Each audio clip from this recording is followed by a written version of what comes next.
Bismillahirrahmanirrahim.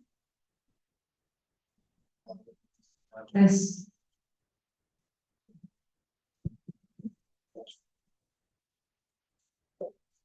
أعوذ بالله من الشيطان الرجيم.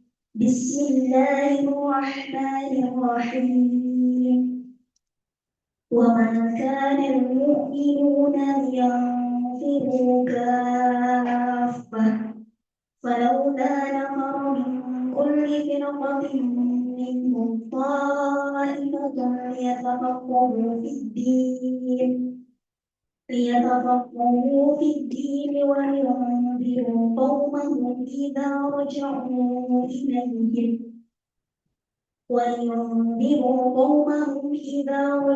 إليهم لعلهم يحذرون.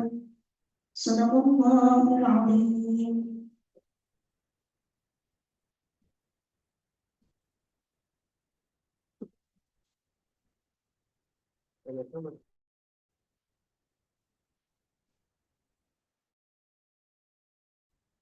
Ya, terima kasih kepada Kak Solimah yang sudah membacakan, yang membaca dan juga yang mendengar sama-sama mendapatkan pahala yang diberikan oleh Allah Subhanahu wa Ta'ala. Lanjutkan selanjutnya yaitu pembukaan atau sambutan yang akan disampaikan oleh silakan. Assalamualaikum warahmatullahi wabarakatuh. Waalaikumsalam. Di belakang cek. Alhamdulillah, syukurlah, wassalatu wassalamu ala rasulillah. Amma ba'd. Puji syukur hadirat Allah, ibu-ibu, bapak-bapak kalian yang hadir pada hari ini, dan insya Allah segera akan pada hari setengah sekali pada hari ini kita bisa mengadakan lama tidak kita adakan, yaitu pelatihan. Kita mendapat kehormatan Ustaz Aham di FIS ya, setelah sekian. Jadi kita ini pertama kali adalah ingin silaturahim dengan Ustaz Aham, cuma Culangu itu kurang ajar ya, karena kita yang mendatangi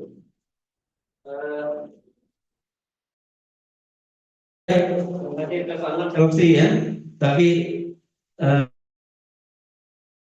kita bisa ke sana ngambil sertifikasi dan lain sebagainya. Jadi setelah itu mungkin saya lupa tahun yang mungkin 10 tahun dari sana dulu ke LKS, dia di sana, kita di sana, dan jadi kita nambah sini dan buat pembukaan lah agenda di rumah Quran ini, yang sekalian uji coba ruangan nambah berkahan juga. Semoga ruang ini bermanfaat untuk umat dan asatidz dan ustadzah sekalian insyaallah. Jadi hari ini judulnya adalah workshop Sahibut Tilawah atau pelatihan Sahibut Tilawah. Sebagai peserta utama izin adalah guru-guru LKS. Banyak di antara yang baru-baru ini, banyak mahasiswa UIK dan lain sebagainya gitu ya, yang masuk ke Universitas Ibnu Khaldun. Sebagian lagi adalah undangannya, yang mereka semua adalah guru-guru Quran yang kita undang ya. Sebagian masih mungkin di perjalanan ya, insyaallah berharga. Jadi mohon maaf, ini acaranya tidak terbuka, anggotanya tertutup. Jadi mungkin tidak terlalu banyak kapasitas tempat juga. Demikian para kakak ibu, bapak sekalian, Ustaz Arham, maaf jika banyak kekurangan dalam tempat ini atau penyelenggaraan ini, keterlambatan dan mungkin belum kompakan, belum kehadiran yang lain, itu masih bukan kita bisa mengadakan lagi dengan tempat yang lebih luas, mungkin dicari tempat yang lebih banyak lagi. Assalamualaikum warahmatullahi wabarakatuh. Waalaikumsalam warahmatullahi wabarakatuh. Terima kasih kepada Ustaz Firta. Ya, Bapak Ibu semua, sebelum kita serahkan ke Ustaz Arham, saya mohon izin membacakan sedikit biodata Ustaz. Ya, biodata Ustaz Arham. Saya nggak kelihatan nih. Dan lepas kacamata. Ya. Nama Ustaz Arham bin Ahmad Yasin LC MH. Lahir di Jombang 30 April 1983. Masya Allah. Sudah sedih. Alamat Jalan Raya Jalan Rawabetan, Kampung Cipicung, Desa Mekarsari, Kabupaten Bogor. Status menikah. Aktivitas sekarang Ketua Dewan Kemakmuran Masjid dan Pusat Belajar Al-Quran Az-Zuhdi, Cilengsi, Bogor. Wakil Ketua Yayasan Visi Global Indonesia. Konsultan program tahsin dan tahfidz di berbagai sekolah dan pondok pesantren. Nama istri Eli Farida SH. Anak ada 4. Yang pertama Afik Zahauddin, usia 18 tahun. Ya. Oh, udah 20. Ya, Atif Al-Huzaifi berarti sekarang 16 tahun ya. Akif An-Nakhai 12 tahun dan Asim As-Sakhawi usia juga 12 tahun, berarti kembar saja. Masya Allah. Ya. Pendidikan ya. SD di Jombatan 4 Jombang, lulus tahun 1995. SMPN 2 Jombang, lulus tahun 2001. D1 El Rahma Education Center Surabaya, jurusan Administrasi Bisnis 2002. D2 Ma'had Umar bin Al-Khattab Surabaya, jurusan Bahasa Arab dan Studi Islam 2004. S1 Libya Jakarta, jurusan Syariah 2008. S2 Fakultas Hukum Universitas Indonesia, jurusan Hukum Tata Negara 2011. Masya Allah. Karya yang sudah dihasilkan, yang pertama buku Kiat Menghafal Al-Quran agar sehafal Al-Fatihah 2014. Yang kedua Mushaf As-Sahih 2015. Quran. Keempat Mushaf Al-Imam 2019. Yang kelima Panduan Tilawah Al-Quran Shahihut Tilawah jilid 1 sampai dengan 4 2019. Yang keenam Mushaf Al-Itqan 2020. Dan yang ketujuh As-Sahih Juz Amma Al-Furqan 2022. Ya, itu biodata singkat Ustaz Arham.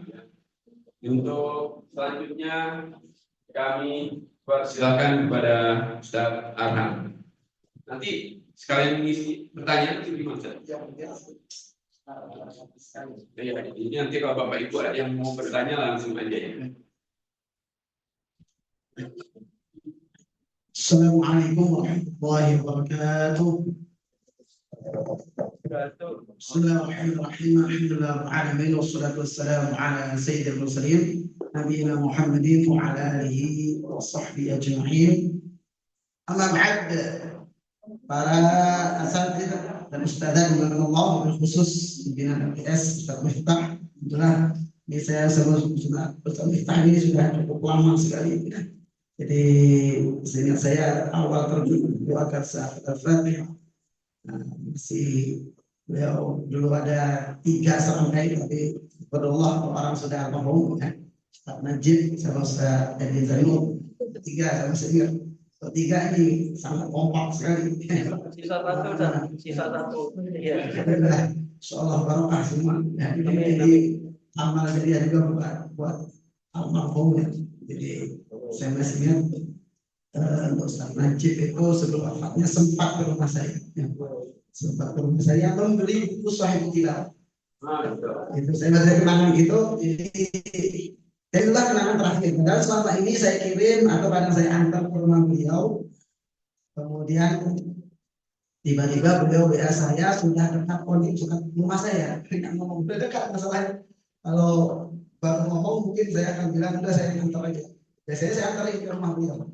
Tapi tiba-tiba beliau sudah bilang sudah mau sampai ke rumah saya. Udah terima dan setelah itu itulah terakhir. Baik ya, alhamdulillah kembali bisa hadir di sini. Singkatnya sudah cukup lama ini karena melewati 3 musim ya, musim sebelum COVID, dan setelah COVID. Jadi ada 3 rasanya lama banget ya, karena melewati 3 masa. Jadi masa COVID, masa pandemi dan setelah pandemi alhamdulillah kembali bisa terakhir dan bisa luar biasa ini ikut daurah itu berkali-kali ya, sampai mungkin banget ini nggak bosan-bosan ikut ini berkali-kali ya. Saya ya insya Allah ini dalam materinya ada 3 sesi. Ini sifatnya one man show ya. Nanti ke depan akan langsung saya isi sendiri termasuk nanti kita jawab ya. Ini saya nanti juga akan banyak ya. Jadi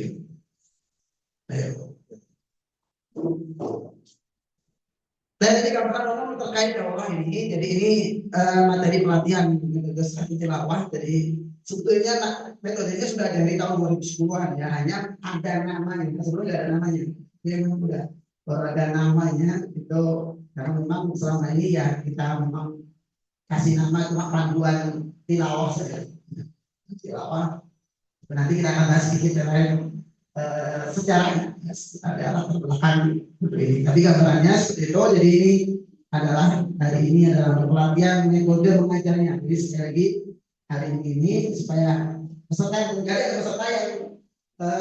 belum ada gambaran ya. Jadi hari ini fokusnya adalah bagaimana mengajarkan ini, mengajarkan.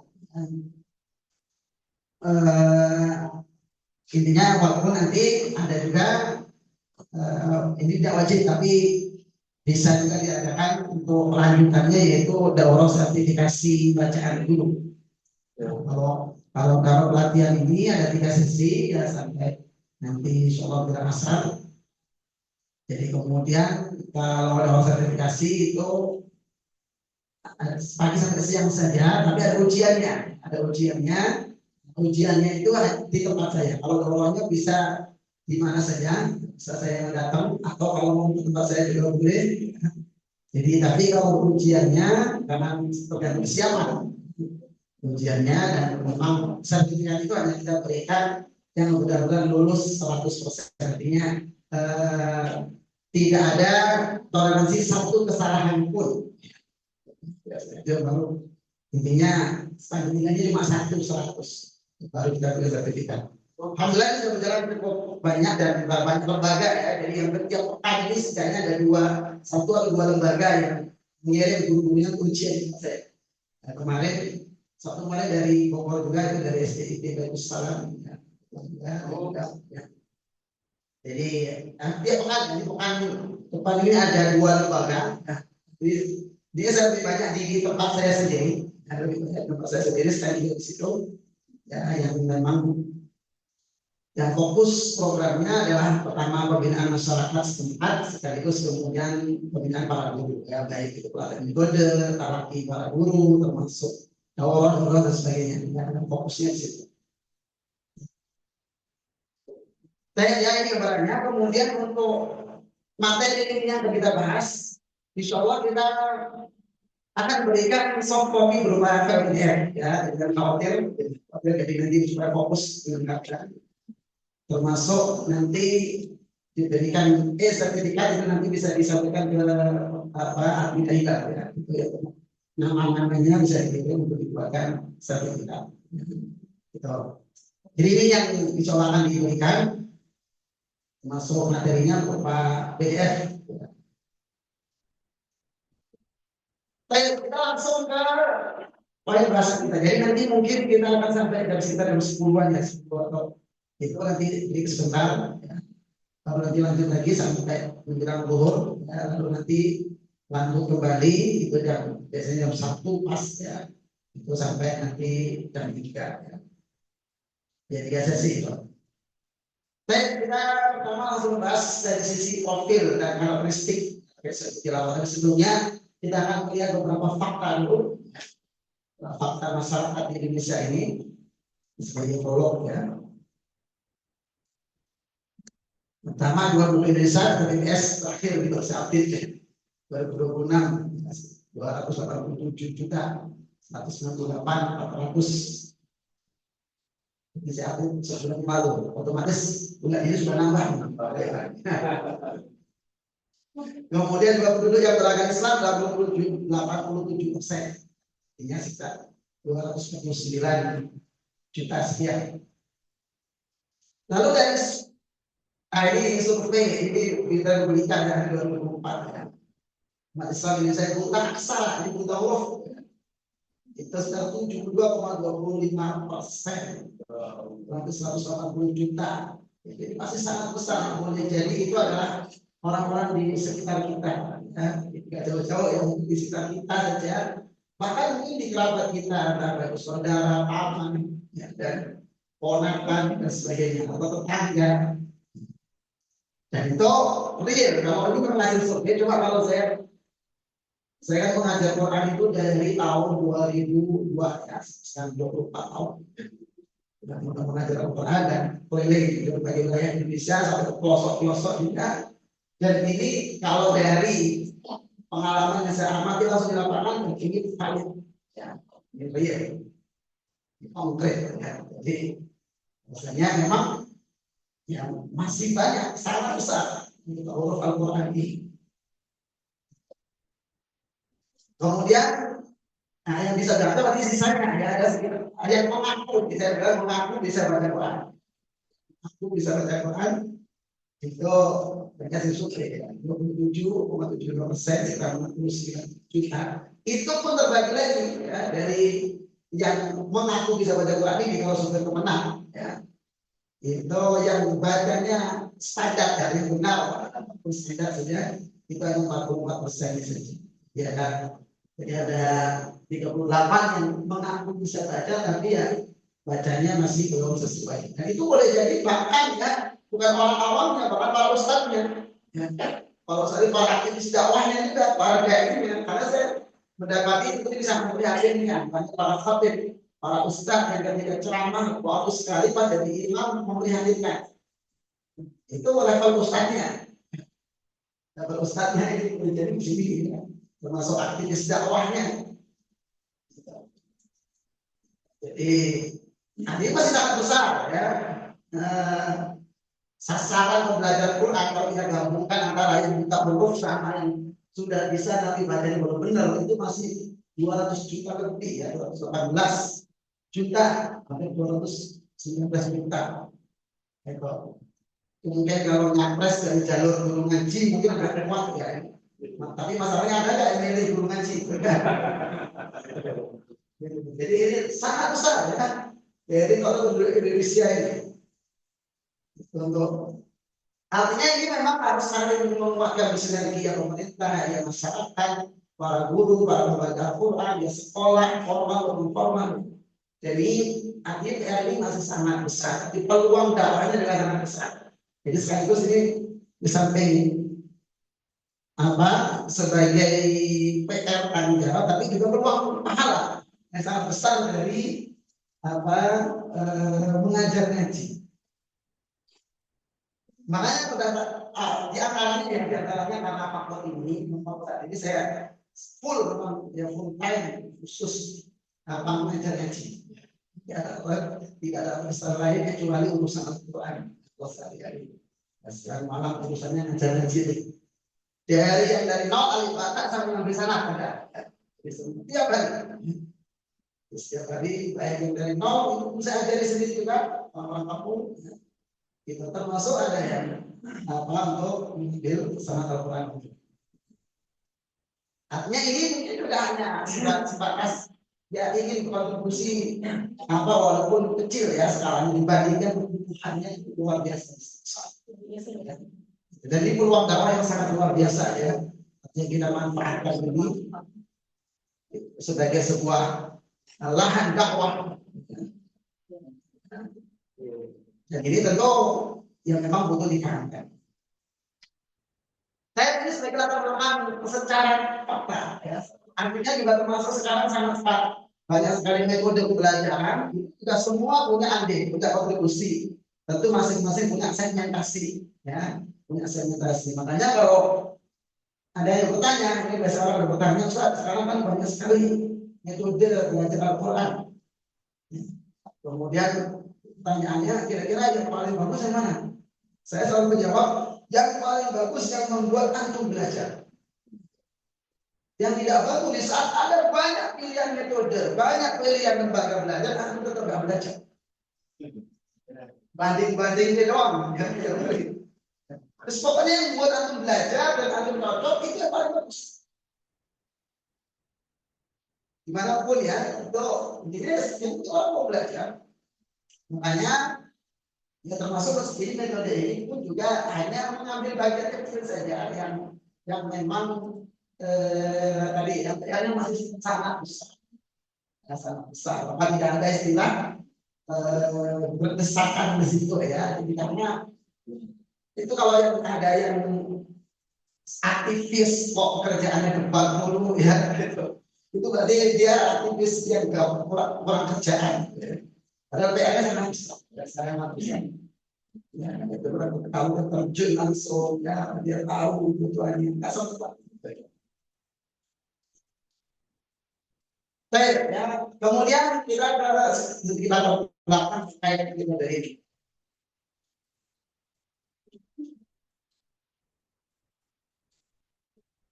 Yang pertama itu dari fakta masyarakat tadi ya, ini dari fakta di pagi memang berbeda sangat besar. Kemudian juga dari pengalaman belajar dan mengajar sebagai pembelajar ya, kalau sedikit dibacakan biodata, basicnya itu sekolah umum, sekolah negeri sampai SMA yang memang tidak pernah pesantren. Kemudian setelah SMA barulah berpetualang sendiri, mandiri, lepas dari orang tua, sambil bekerja dan seterusnya. Ya. Jadi mulai dari kuliah D1, terus saya keluar SMA negeri, nggak skill khusus, sampai kemudian bisa belajar ilmu syar'i. Jadi memang kalau lagi dari sisi legal formalnya, di S1 ini hukum syariat, S2 hukum tata negara, ngajarnya hukum takdir. Berarti masa tidak hukum. Iya.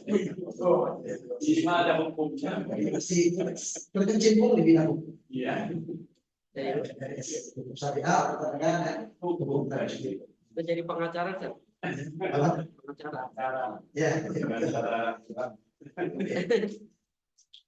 Saya ya, jadi ini juga pengalaman, artinya dia merasakan bagaimana rasanya jadi orang bingung. Orang di bukan kita ingin belajar kemana. Tapi alhamdulillah sekarang ya siarnya nggak seperti dulu ya. Sekarang luar biasa siarnya, pilihan sangat banyak. Ya bahkan sekarang sudah standar bacaan bersama, luar biasa. Kalau dulu ya, proses saya belajar hafal juga itu betul-betul single factor ya, tidak dia sendirian, tidak dengan yang mengarahkan yang peduli pun tidak ada. Betul kita yang mencari, yang bingung. Ini pengalaman belajar. Kalau mengajar itu memang dari seperti saya sebut tadi dari 2002. Ya, saya dari SMA merantau ke Surabaya, kemudian pertama jadi penjaga hotel, lalu kemudian jadi marbot Mesir, sekaligus di Sungai situ ya. Jadi 2002. Dengan kemudian mengajarkan berbagai metode ya, dan kita memakai berbagai metode itu yang kemudian ya sampai kemudian termasuk ya alhamdulillah dengan momen buku saya yang aku sahabat itu bisa keliling ke banyak daerah Indonesia, gitu. Kemudian banyak isi daurah. Nah, disitulah kemudian merasa ada sesuatu yang celah yang harus kemudian kita perhatikan. Situ dari pengalaman saya mengajar, lalu kemudian, nah dari hasil selama ini pengalaman saya, metode belajar sangat macam-macam, pakai ilustrasi, pakai donasi, macam-macam ya. Ada berbagai macam, dan inilah kesimpulan dari pengalaman saya. Jadi, apa yang saya tuangkan ini adalah kesimpulan dari perjalanan saya. Dari perjalanan sekian lama, berbagai orang yang maka dari pengalaman itu kemudian bahkan akhirnya seringkali ketika mengajar itu walaupun ada panduannya saya pakai ya, karena apa, ada hal yang memang perlu saya sampaikan secara sendiri. Kemudian saya berpikir apa yang kenapa yang saya sampaikan tidak saya tulis saja. Belajar selama ini pembelajaran langsung seperti apa gitu ya. Jadi artinya apa yang akan kita bahas di sini tentang cara pengajaran itu adalah akumulasi dari perjalanan yang saya alami sekian lama, ya, termasuk apa ke berbagai wilayah Indonesia, bahkan ke Malaysia ya kan, kami kan. Itu jadi kemudian ya ini muncul pada pola yang tadi kita bahas. Ya, tapi tetap seperti saya sampaikan tadi, semua metode itu bagus dengan segmentasi masing-masing, dan semua punya andil, ya, semua punya andil dalam memberantas utama. Kemudian juga ditambah lagi syiar belajar tilawah tetapi Al-Quran di lembaga formal dan non formal yang sangat luar biasa sekarang. Gitu. Dan faktanya ini saya perhatikan di tengah syiar program tahfidz, karena sekarang itu sekolah kayaknya nggak afdol atau nggak lengkap kalau nggak ada program tahfidznya, gitu ya. Sekolah itu. Tetapi masalah terbesarnya kalau saya belajar di kita apa membantu ya universitas dari sekolah ya. Faktanya itu masalah terbesarnya di bacaan. Ya, masalah dari bacaan dengan mereka bikin branding tampil ya dengan target sekian, tapi bacaan itu tidak terperhatikan. Akhirnya ya praktiknya jadi juga tidak berkualitas, tidak tercapai. Maka dari itu diperlukan sebuah modul yang baik tapi tidak ribet. Memang kita termasuk yang kita permudah secara prosedural, pokoknya intinya waktunya bisa, oke siap kita pelatihan atau mendapatkan buku yang juga sangat mudah di online sangat banyak, kita permudah. Itu kalau soal prosedur ini memang saya meneladani apa yang dilakukan oleh Ikro ya. Ikro ini kan termasuk pendahulu yang dia memang untuk dalam ini sangat mudah. Jadi prosedurnya sangat simpel, nggak banyak prosedural ya kan. Sehingga dia menjangkau kita dapati ketika saya masuk ke pelosok mana ya, ketika saya masuk ke wilayah yang budaya Sejuk Kalimantan itu di masjid yang mau roboh, raknya udah berdebu, adanya Ikro. Karena ketika saya ke Malaysia juga, ya saya minta isinya bercuci tampung ya, itu saya dapat di raknya itu ada Ikro. Itu luar biasa komentar. Jadi maka kita berharap ini juga lebih memudahkan di antara tagline kita ya. Jadi SOP saya pribadi itu memang ya tidak boleh orang itu terhalang belajar Quran karena urusan prosedur. Dia mau datang nggak mau ngaji itu bagus. Jadi makanya kita buat yang dengan sistematika yang kita buat sedemikian rupa untuk memudahkan tapi tetap efektif, ya, tapi tidak ribet. Tidak ribet, jadi bisa dipakai di mau di sekolah formal, atau di majelis taklim, atau di masjid-masjid yang banyak nggak terjangkau sebetulnya justru di masjid-masjid. Ya, di majelis taklim yang sering mendengarkan orang tua. Makanya sehingga lagi justru memang selama ini permintaan yang sangat besar yang ukuran besar, ada ukuran besar yang satu bendel jadi seharusnya 4 itu memang untuk orang tua ya. Jadi permintaannya termasuk sangat tinggi ya, karena itu memang segmentasi yang jarang memegang orang tua, terus untuk kemudian program majelis taklim, program di masjid ya. Iya. Sehingga memang permintaannya sangat tinggi. Kok yang hukuman besar yang empat. Kemudian ini sedikit istilah perjalanan buku panduan di awal dari waktu memang seperti saya bilang tadi dari malam mengajar. Kemudian akhirnya saya buat sendiri, saya buat ngajar sendiri ya, saya buat sendiri, kemudian 100% pakai buat karena bisanya saya cuma itu. Lalu kemudian kita print, kita fotokopi, print atau bahkan kita kasih banyak peserta suruh print sendiri kalau mau belajar. Lalu kemudian ada yang juga menyarankan untuk dibukukan waktu dia cetak dalam wakaf ya, wakaf. Jadi tanpa nama ada bukukan dua tilawah saja, memang nggak ada namanya. Awalnya membuat saya sendiri ngajar. Kemudian jadi awal yang paling pertama sebenarnya judul jadi 4 ya, itu buku asing ya, buku asing. Lalu kemudian dicetak sebagai ini sebenarnya dulu kita awal itu ada sama majelis taklim. Taklim waktu kita ada kajian namanya kajian Sabtu pagi SP ya. Sabtu pagi di Depok sejak tahun 2009 ya. Itu akhirnya kita atas nama majelis taklim itu dan dibagikan secara gratis ya bersamaan termasuk beberapa sekolah, beberapa lembaga, dan ternyata setelah dibagikan dipakai, dan pakai itu minta lagi untuk angkatan berikutnya. Dan padahal itu kan program apa yang sangat terbatas. Akhirnya mau ya termasuk ada pesantren yang juga minta, akhirnya kita serahkan untuk mencetak itu dari pesantren tersebut. Ya udah antum aja yang nyetak banyak, termasuk akhirnya saya buat juga jadi 1, 2, dan 3. Dan terus berkembang ya, dan makin banyak yang menggunakan.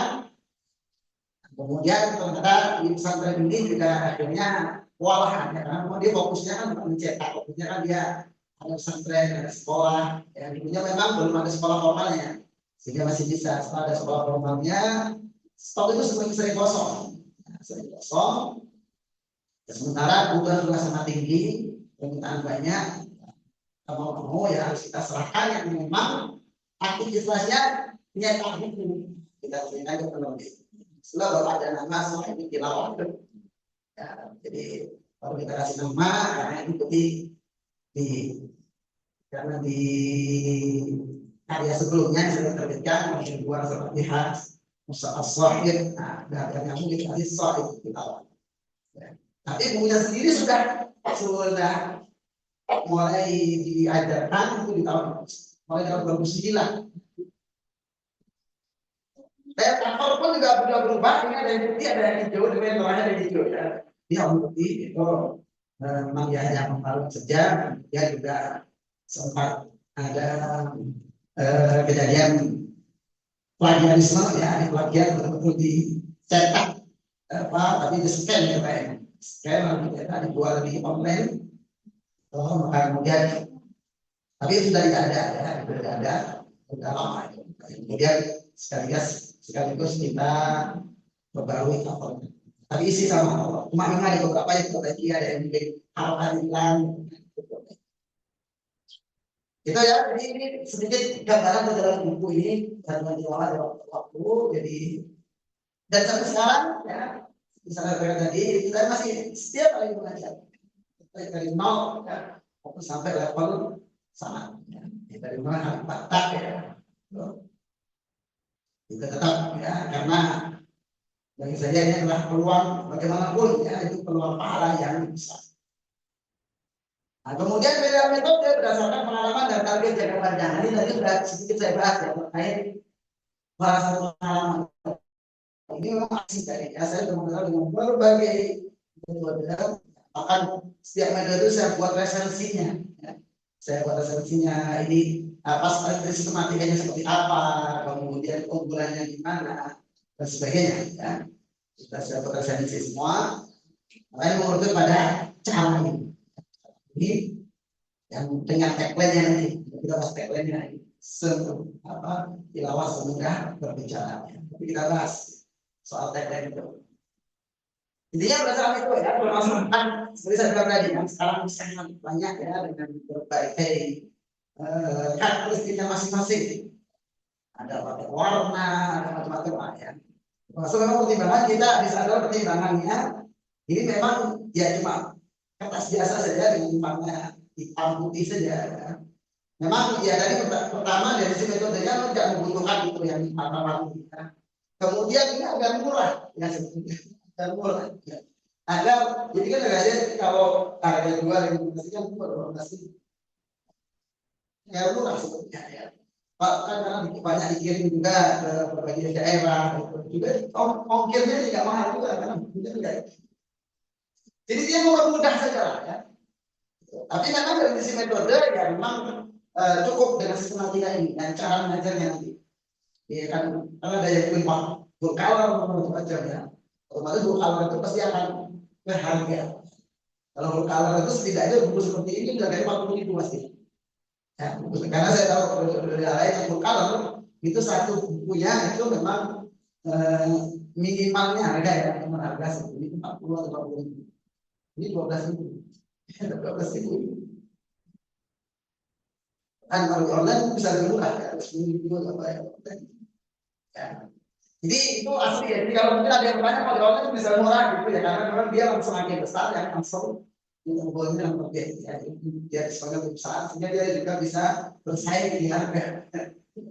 Tuh, jadi insya Allah asli. Kalau di online, beda yang lebih murah. Tapi memang harga asli hanya 12.000. Nah, itu aja empat memang dia virtual ada banyak halamannya ya itu empat itu memang halamannya 24 cuma nanti kan dijual online itu nanti ya tergantung masing-masing ngasih diskon ya, tapi kalau harga online 24 kita ya gambarnya kok masuk apa yang saya maksud dengan target jangka panjang.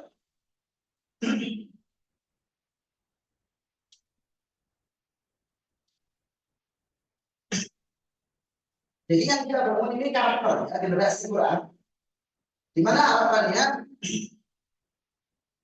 ya anak itu malam aja bisa membaca Quran itu sampai kapan saja. Jadi memang makanya dari sisi ini sisi lain ya, ini seremonial. Jadi seremonial walaupun itu boleh diadakan sendiri, disediakan sendiri silakan. Ya. Seremonial kelulusan misalnya ada dan sebagainya. Tapi tidak kita misalnya bakukan harus seperti ini misalnya seremonialnya atau kemudian ada wisudanya gitu. Silakan ya.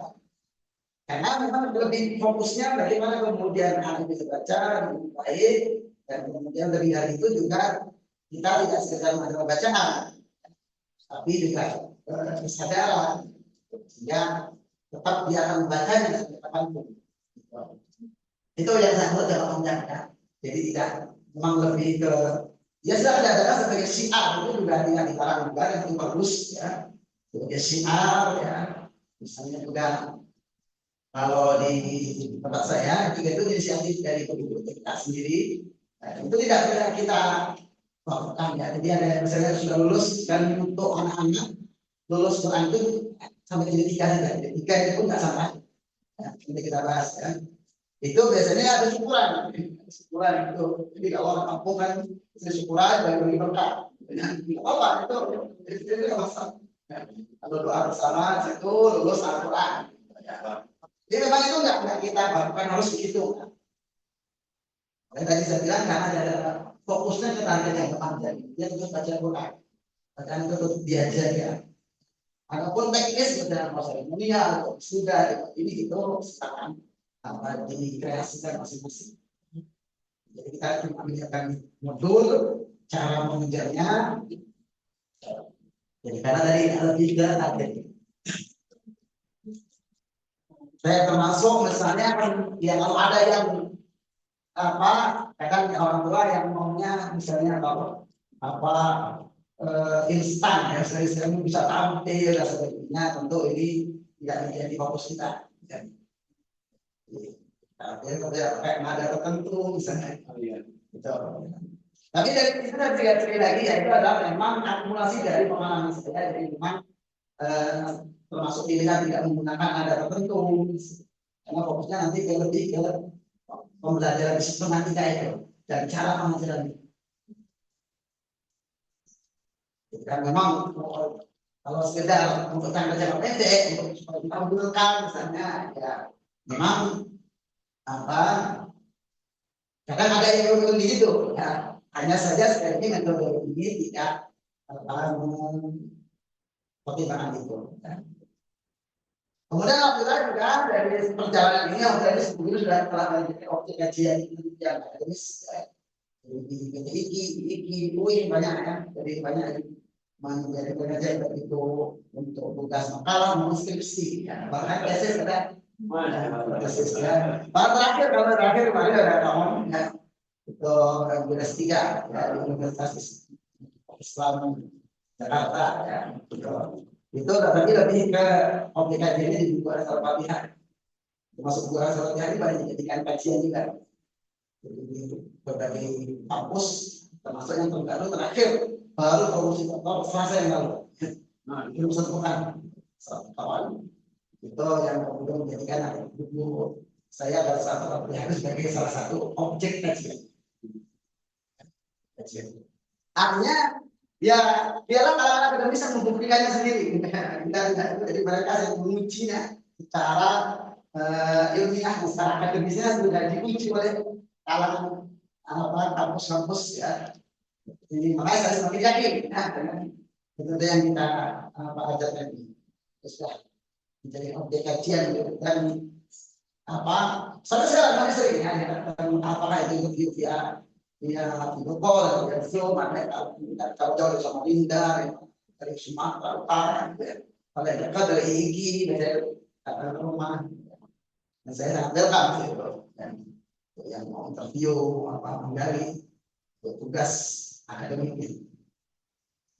Jadinya untuk secara akademik ya ini sudah dianalisa oleh kalangan akademis sendiri. Ini hasil perjalanannya itu dari waktu-waktu sampai sekarang ya alhamdulillah terus berjalan. Dan disampaikan tadi ya saya ini pokoknya kita orang belajar ngaji ya. Isi jomblo, isi pelatihan, sertifikasi dulu begitu aja. Ditambah menulis. Urusannya Al-Quran saja. Berikutnya ini mana tagline. Tagline ini tentu perlu diperhatikan. Tagline ini bukan sekedar buat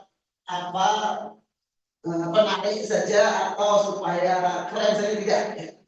Tagline ini justru inti dari metodenya. Tilawah semudah berbicara. Justru ini adalah inti dari metode ini. Dan nanti menjadi SOP ketika mengajarkan buku ini dari awal sampai akhir. Jadi apa? Seperti mengajarkan berbicara. Bagaimana kalau mengajarkan berbicara? Ibu yang beranak atau bapak ya itu kan ajar ngomong itu kan simpel. Mengajar berbicara itu simpel. Kita belajar bayi yang kita ajarkan, kita pendidikan benda ya kita sebut namanya. Ini namanya buku. Gitu, kan? Kemudian kita sebut misalnya ini namanya botol. Dan anak itu akan mengikuti persis ucapan orang tuanya plus logat-logatnya. Ya, yang apa yang sudah bersundar. Hanya kalau jangan heran kalau di Inggris itu bukan di Inggris ya, anak kecil itu bahasa Inggris semua. Ya itu logat orang tuanya. Orang tuanya. Jadi makanya ini juga menjadi bacaan buat orang yang mungkin orang tua biasanya alasan cinta karena logat ya itu gampang dibantah ya. Jadi logat itu hanya kebiasaan bahasa bukan alasan mulut, semua mulut bisa. Itu makanya ada makhluk sifat ya. Sebab kalau alasan logat ya dengan alasan logat misalnya itu sangat gampang sekali dibantah. Itu contoh sederhana misalnya ada orang bapak ibu orang Arab ya, tinggal di Mekah misalnya. Punya anak bayi di Mekah, ibunya asli Arab. Cuma mungkin taruhlah anaknya itu dari bayi diadopsi orang Bogor. Dari bayi kira-kira dia logatnya Arab atau Sunda? Walaupun kerjanya Arab tetap aja dia logatnya Arab. Iya. Jadi logat itu bukan karena karakter mulut itu pentingnya, tapi karakter bahasa sehari-hari. Itu yang perlu dibedakan. Ya termasuk mungkin Bapak Ibu sekalian di sini para saudara, ini sedikit saya kasih tes tidak berhadiah. Jadi kalau dia saya ngomong dari awal tadi ya, sampai sekarang, itu kelihatan logat saya itu Inggris sama Sunda.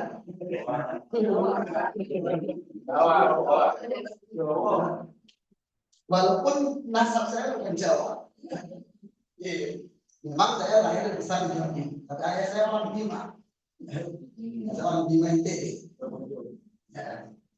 Makanya kan tadi ini bantahan langsung. Logat itu bukan menjadi alasan ya. Tapi itu karakter bahasa sehari-hari hanya kemudian perlu disesuaikan dengan pengucapan dalam huruf hijaiyah. Makanya sudah makhraj sifat. Ini buat mengkantar orang-orang yang beralih gitu. Nah, makanya di sini diperlukan bacaan guru yang bagus. Karena dia menjadi logatnya si murid ini. Jadi sederhana ini mengajarkan mulai pelajaran huruf, termasuk pelajaran hukum tajwid yang dari kedua dan ketiga. Itu asal bacaan guru benar, diulang-ulang, diikuti murid. Itu adalah berbicara tadi ya. Tunjukkan tulisannya, kemudian kasih contoh cara bacanya, diulang-ulang, lalu dia praktek. Nah, itu makna tagline ini kan. Ya, saya bilang tagline ini bukan pantas-pantasan, pelengkap atau marketing, bukan. Justru inilah ini metodenya. Dan ini sudah saya sampaikan bahkan sebelum ini kita tuliskan ya. Ini sekitar antara tahun 2010 ya atau 2011 ya sampai 2012 saya proses mengambil sama Quran saya dari Yaman. Itu lalu suatu ketika ada kunjungan dari seorang pakar pembelajaran Quran untuk anak dari Mesir, seorang dokter dari Mesir. Saya masih ingat namanya Dokter Bakar. Lalu kemudian oleh saya dikenalkan ke beliau. Beliau memperkenalkan ini buat saya dengan metode sendiri sampaikan. Terus saya lupa lagi, mulai saya tarafkan beliau antara sekitar 2011 2014 antara tahun itu. Lalu kemudian di tengah obrolan itu beliau sendiri juga punya metode ya, si Syekh ini metode ya model beliau. Memang beliau di sini mengadakan pelatihan. Lalu itu kalimat itu sudah saya sampaikan. Kalimat tadi berasal saya sampaikan mu'allimul Quran dan mu'allimul Quran. Nah, di kalimat ini istilah ini saya sampaikan ke Syekh ini. Jadi ketika dia bertanya kok ini seperti ini gitu ya. Jadi, termasuk di antara pertanyaan beliau kok tidak diajarkan alfabetnya alif kata jim gitu kan. Sebenarnya mu'allimul Quran dan mu'allimul kalam. Ya. Kita sedang mengajarkan Quran. Kita tidak sedang mengajar bahasa Arab. Ya. Bahkan alfabet itu sangat mudah dihafal setelah dia bisa baca atau bahkan sambil dia belajar dalam waktu tidak sampai 5 menit. Maka saya bilang juga kita harus paksakan dia menghafal di depan. Ya. Jadi termasuk nanti pun juga tetap ada yang dibahas yang diperlukan untuk membaca Quran. Jadi nanti ada yang kita disebutkan teman-teman belajar itu yang diperlukan karena fokusnya tadi mengajarkan Quran. Yang mengajarkan Quran itu sudah saya sampaikan. Jadi ucapan itu sudah ada di tahun itu ya. Karena dengan mengajarkan Quran dan mengajarkan Quran. Kita mengajarkan Quran sebagaimana mengajarkan berbicara. Sehingga ya mengajari ngomong itu simpel sekali. Kita untuk mengajari anak yang namanya meja, nggak perlu kita definisikan meja itu apa. Coba ini meja, ini ulang lagi, maupun dia awalnya ngomongnya nggak pas ya, misalnya meja, gitu ya, sampai benar, ya. Misalnya ini buku, bukan buku, gitu. Itu ngajarin ngomong begitu, sesederhana itu. Nah, termasuk nanti bicara. Ini akan menjadi SOP pelajaran dan semua materi. Cara seperti itu. Ya. Cara mengajarkan Quran sebagaimana kita mengajarkan berbicara. Jadi itu bukan istilah itu belakang saja atau strategi marketing tidak. Justru kalimat ini sudah saya ucapkan sebelum tertulis di buku ini. Ya. Karena namanya kan belum ada. Tapi prinsip itu sudah saya pegang sejak memang membuat menyusun buku. Dari tahun 2000, mulai saya buat 2009, cuma baru mulai lengkap semua sekitar 2012 atau 2012 sambil berjalan kita terus kita lengkapi gitu. Jadi ini makna tagline dari sekali lagi ini sudah selalu ada di jadi itulah kita ini metodenya. Metodenya nanti tingkat teknisnya kita akan bahas jilid-jilid ya, tapi ini prinsipnya. Saya sedikit pengenalan umum buku metode zaman tilawah, metode sahih tilawah. Nama ini memang ya baru belakangan kita kasih ya, supaya musola ada namanya. Nah, kemudian metode ini merujuk pada mushaf misalnya Timur Tengah, Madinah. Ya. Jadi ini banyak. Ini semua mushaf itu Muslim ya. Jadi ini perlu dipahami semua. Semua mushaf termasuk yang saya katakan itu Muslim. Dan kita jelaskan Muslim Timur Tengah. Jadi kalau ada bertanya itu mushafnya Muslim atau bukan, pertanyaannya salah. Karena semua mushaf harus Muslim itu Quran. Quran ada 3 ya. Jadi ada sanad mutawatir, ada 2. Muwafiq li-Rasul Utsmani, harus sesuai Rasul Utsmani. Yang ketiga adalah muwafiq li-Qawaid al-Arabiyyah. Harus sesuai dengan kaidah bahasa. Jadi itu baru kemudian itu disebut Al-Qur'an. Jadi kalau nggak sesuai Rasul Utsmani nggak disebut. Jadi artinya semua adalah manusia gambaran sedikit ya. Jadi contoh sederhana itu bagi guru wajib memahami itu, karena ini tentunya gitu ya, wajib memahami karakter mushaf Timur Tengah. Karena memang dari awal ini formnya sudah mengarah ke mushaf Timur Tengah. Contoh sederhana ya, ini mushaf Alamin. Bisa terjadi perbedaan antara mushaf Indonesia dan Timur Tengah. Jadi bisa diperhatikan yang disebut Rasul Utsmani itu ya seperti itu kan, tanpa titik dan tanpa tanda baca sama sekali. Itu disebut Utsmani. Itulah ditulis di dalam Utsmani Affan. Ini tanpa titik dan tanpa tanda baca.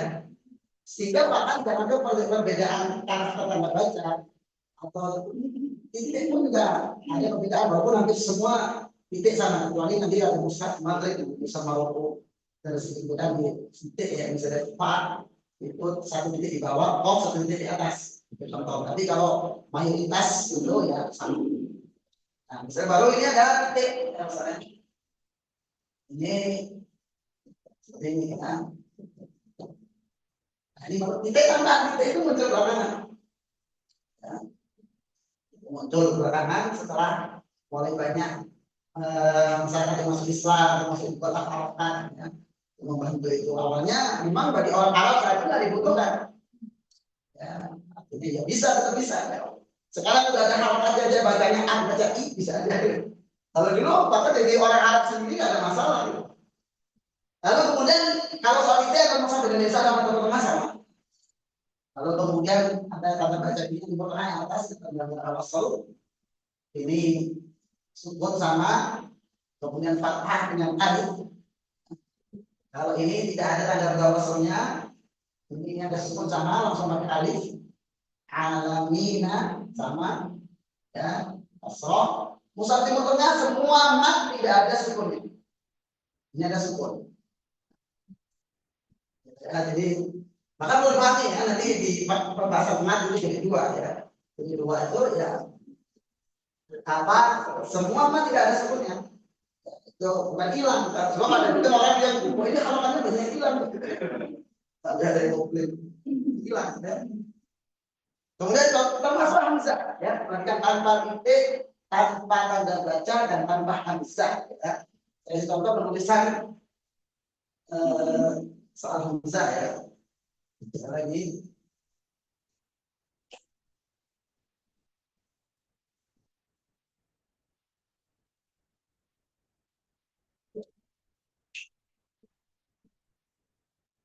ini sama ya, ada mudah dan ya ada sama ya. Perbedaannya di mulai tanda bacanya di fathah ada alif dan tanda mat, ini nama mat ya. Ini ada hamzah di sini. Kalau ini langsung pakai alif dengan tanda mat, tanpa hamzah sama. Jadi kalau tanya Usmani itu mana yang warna hitam aja. Ada warna biru, merah tambahan. Warna hamzah. Soalnya ada juga yang mengatakan ini salah ada hamzahnya. Kalau di Indonesia karena justru nggak ada hamzahnya itu malah aslinya. Hanya memang dalam pembelajaran sampai banyak yang kemudian memang hamzah ini mudah. Satu tengah ini ditambahkan hamzah. Jadi hamzah itu nggak ada. Termasuk misalnya tulisan misalnya as-sama misalnya. Ya begini aja, hamzahnya sendirian kan sekarang hamzahnya. Dulu kosongan begini.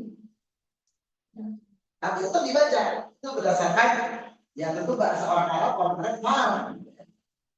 Jadi hamzah itu memang tambahan ya. Sehingga perbedaan dalam cara baca seperti masuk titik walaupun untuk mayoritas titik sama atau hamzah itu tidak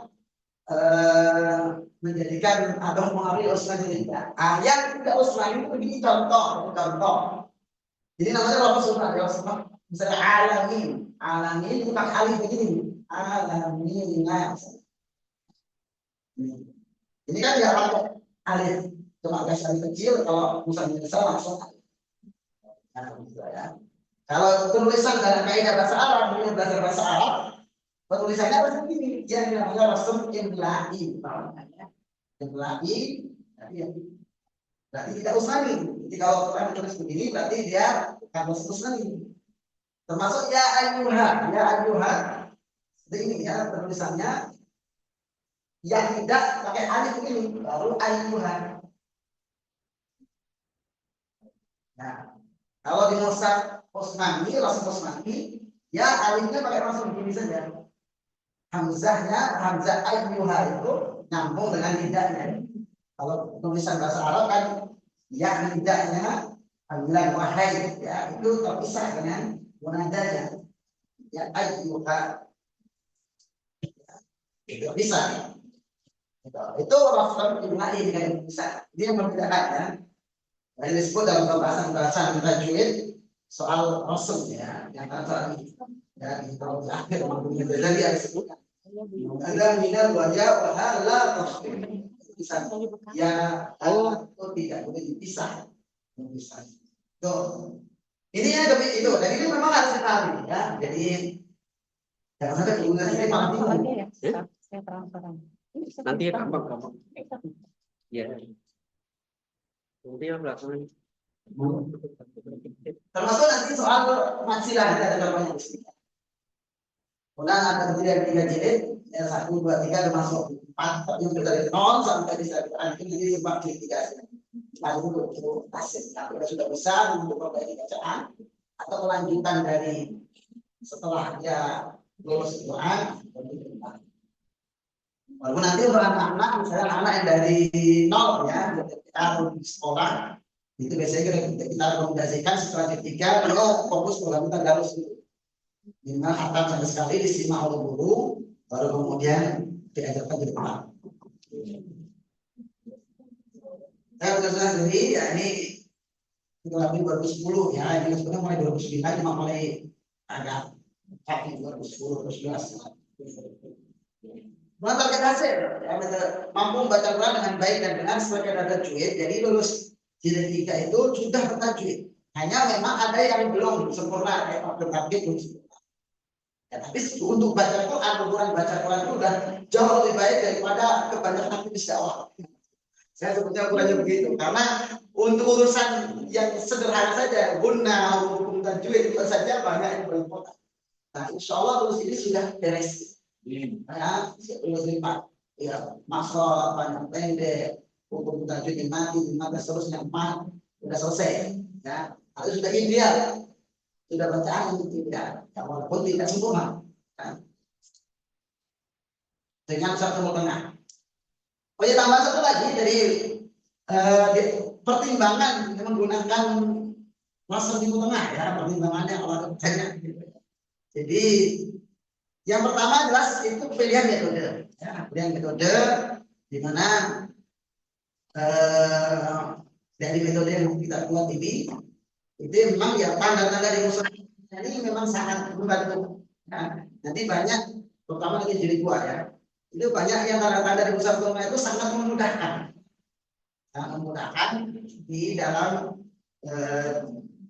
proses belajar. Jadi pilihan itu karena ini bagus atau tidak, saya sebut tadi semuanya bagus sesuai segmentasi.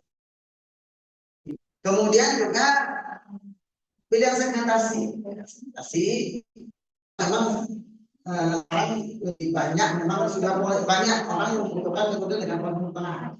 Karena di sekolahnya, misalnya sudah dengan di formula tengah atau di pesantren, sehingga modulnya pun harus sinkron. Nah, termasuk ini sedikit cerita 2 pekan lalu ya, kita kunjungan resmi dari pesantren dari Boyo. Pesantren itu cukup dan sangat besar ya. Untuk santri yang mungkin aja ada 40 ribuan ya. Bukan alumninya, itu santri yang eksis ya. Besar sekali.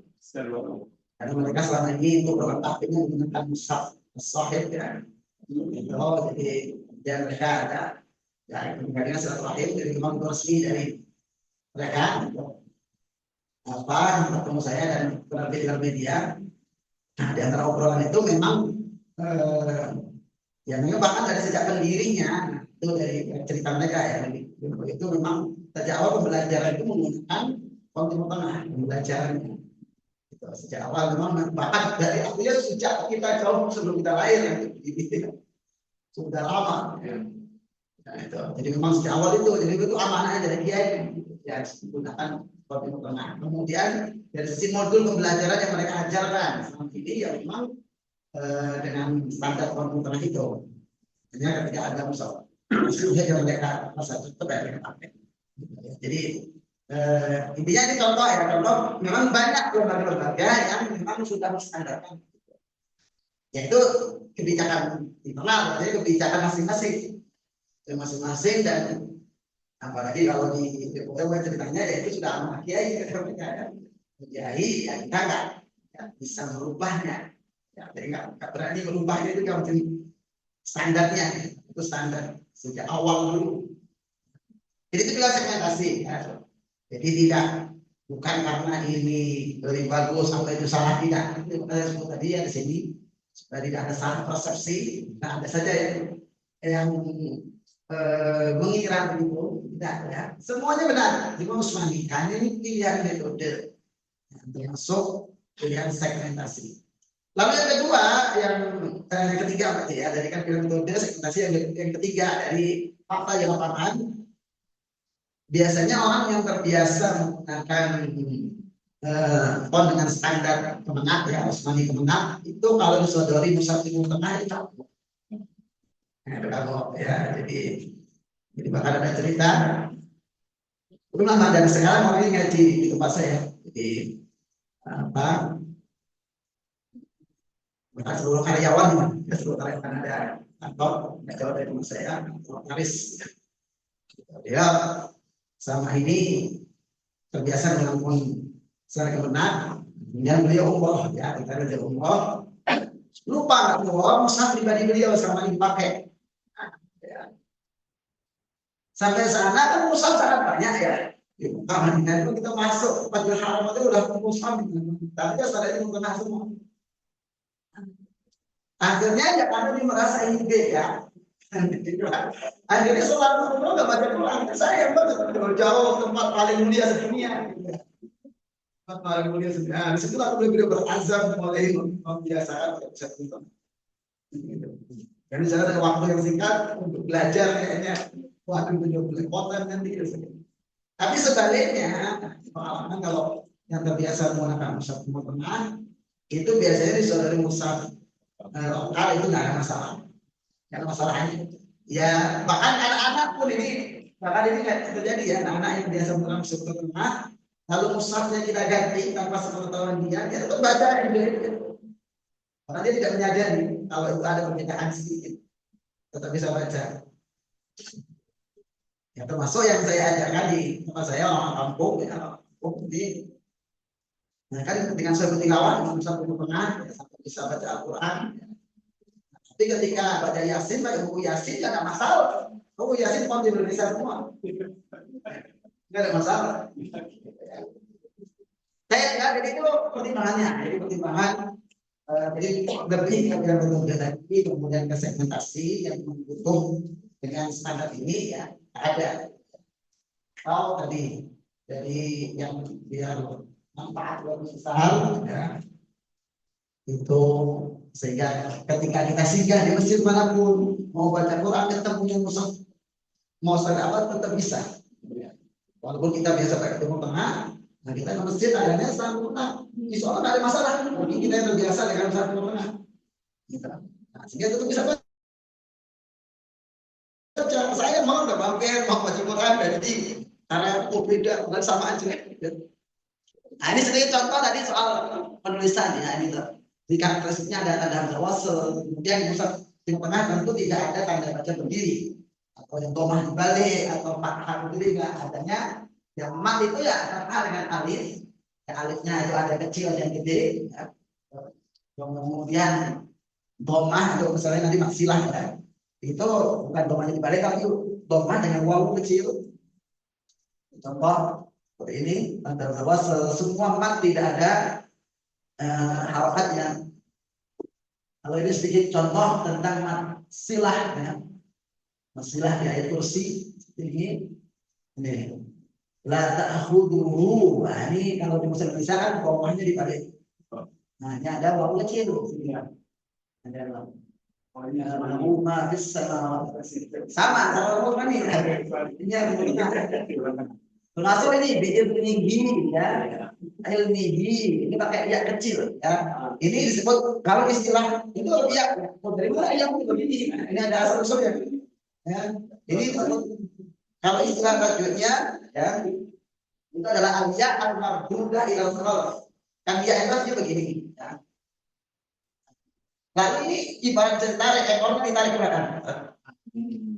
Sehingga disebut al-ya al-mardudah ila al-khalaf. Ya yang ditarik ke belakang. Maksudnya gitu ya. Al-mardudah ya yang diseret ke belakang ekornya. Jadi ekornya aja yang ditarik, kepalanya tetap. Jadi madhabnya begini. Dalam penulisan jadi begini. Ya. Jadi ini juga tambah. Kemudian berikutnya perlu dipahami lagi, misalnya di kata satunya semua huruf ya di akhir kata itu pasti tidak ada titiknya. Wal alif itu. Semua huruf ya di akhir kata pasti tidak ada titiknya. Jadi jangan ada yang mengatakan bahwa ini tidak ada titiknya. Harus apapun nuzulnya, sebelum hurufnya ya. Karena memang tadi titik kan semua tambahan. Ya, semua titik itu tambahan lalu ketika disambung tentu akan bingung antara ya, ba, ta, misalnya saya tulis begini. Mana ba, mana ta, kan tahu ya. Mana na, mana ta. Nah, maka di bola titik ada ba, ada ta, ada ya misalnya. Ada na, tetapi ketika di belakang ya itu beda sendiri. Maka titik itu tidak diperlukan, tidak ditambahkan. Itu kan sebabnya. Memang aslinya tidak ada. Kan di depan, tengah dan belakang, tapi ketika di akhir ya ini titiknya tidak di karena sudah bisa diidentifikasi dari bentuknya. Ini sedikit menegaskan kembali tentang pengetahuan Mushaf Timur Tengah ya. Itu karakternya. Bahkan kalau orang yang terbiasa ini baca domah misalnya wa'ul ardo gitu kan baca wa'ul wal ardo. Tapi ya insya Allah yang kita ajari dari awal kayak ini termasuk yang saya ajarkan orang tua nggak akan mengira di domah karena tidak ada di memori dia. Dia tahunya ini nggak dibaca.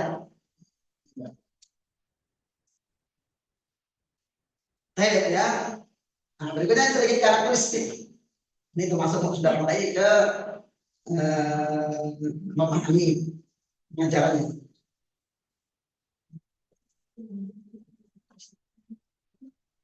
Sedikit profil karakteristik. Jadi merujuk pada mushaf khususnya Timur Tengah, jelas ya. Berbasis pada kompetensi guru. Ya, kan tadi kan mengajarkan seperti mengajarkan berbicara. Artinya kompetensi guru di sini yang meliputi pertama bacaan personal si guru itu. Dan kualitas bacaannya kan dia mengajarkan logat. Kemudian kemampuan mengajarkannya, kompetensinya. harus diperhatikan. Jadi fokusnya sebenarnya di gurunya, bagaimana cara mengajarkannya. Termasuk sebetulnya yang banyak terjadi yang pengalaman yaitu kemampuan mengatasi masalah. Jadi kalau ada begini, kira-kira bagusnya diajarkan yang apa ke halaman berapa dan sebagainya. Kemampuan mengatasi masalah.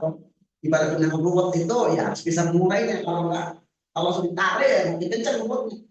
Ini banyak terjadi soalnya, banyak terjadi dan itu kan segera diatasi masalahnya. Di pesantren-pesantren mungkin menerima santri itu dengan bacaan yang macam-macam ya, biasanya pesantren yang berkembang. Kalau pesantren yang sudah besar, dia bisa menyeleksi yang bagus-bagus saya terima. Kalau pesantren yang berkembang, kuota 30 di atas 10 kan, misalnya ya, makin diterima semua. Walaupun ada yang bacanya tidak karuan, ada yang buta huruf, ya tidak ada masalah, itu konsekuensi, ya, konsekuensi yang harus kita atasi. Tapi masalahnya itu banyak tidak segera diatasi, itu masalahnya. Mengurai pendengar buat itu.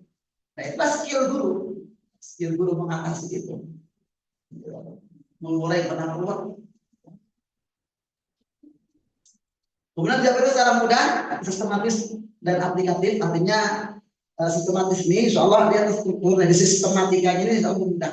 Aplikatif memang lebih ke praktek, ya, praktek, pengulangan, latihan. Kemudian dapat diterapkan untuk segala usia, dari anak-anak hingga dewasa. Ini yang dewasa yang kita persiapkan ukuran besar, kita ukuran saja, tapi metodenya sama. Kemudian contoh-contoh bacaan dibayangkan adalah kata-kata yang atau bacaan yang real dalam bahasa Arab, terutama dalam Al-Quran. Kalau jilid 1, karena memang belum banyak tanda baca hidup saja, fathah, dhamma, kasroh, tanwin, ya, belum ada mat, sukun dan sebagainya. Ya minimal kata-kata yang mudah diucapkan. Kalau di jilid 2, mulai jilid 2 ini sudah masuk mat, itu sudah semuanya 100% contoh dari Al-Quran. Kenapa bisa kita jadikan sebagai sebuah karakter? Ya, karena karakter bahasa Arab itu tidak suka itu. Apalagi Al-Quran itu termasuk sebetulnya ini bagian dari keistimewaannya. Al-Quran ini Allah jadikan dia sesuai fitrah mulut manusia. Sesuai fitrah, asal mau belajar ya. Makanya di antara makna di surah Al-Qamar yang Allah firmankan 4 kali ya, walaqad yassarna al-Qur'an lidzikri fa hum mudzakir. Dan sungguh Al-Quran yang telah kami mudahkan untuk pelajaran. Ada yang mau belajar. Nah, kalau tidak tafsir ya, tafsir Ibnu Katsir diantaranya disebutkan makna kemudahan ini adalah sahalna adal al-as. Ya, jadi Quran itu kami mudahkan untuk semua lisan. Semua lisan. Jadi semua lisan kompatibel. Kompatibel untuk baca Quran sepanjang normal ya, maksudnya kecuali kalau ada cacat fisik. Atau ada organ yang berkurang, contoh ini saya pernah ngajar orang sepuh ya, itu sekitar tahun 2006 ya, dulu di Depok. Dulu saya tinggal di Depok ya, 14 tahun. Sekarang ke Cilengsi dari 2019 sampai sekarang. Jadi, nah, saya masih ingat kalau orang-orang itu tua-tua. Ya. Ada sebuah pertanyaan, Ustaz, baca taksim ya. Itu kalau makrotnya di gigi tapi giginya nggak ada gimana Ustaz?